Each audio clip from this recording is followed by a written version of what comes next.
Friends, welcome back to the my new video guys and my YouTube channel. Today friends we are going to upload this Wi-Fi disconnect setting in our Samsung phone. Friends, you want to disconnect your Wi-Fi in your Samsung phone. So how to disconnect Wi-Fi network in our Samsung phone in this video we will talk about.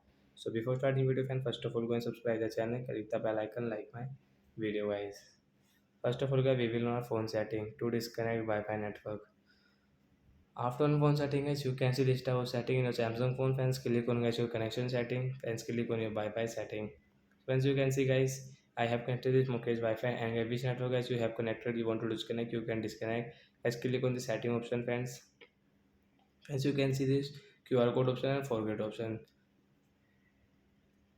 So friends, you want to share Wi-Fi friends, you can share from here. Guys, you can see the forget option friends. Tap here to disconnect.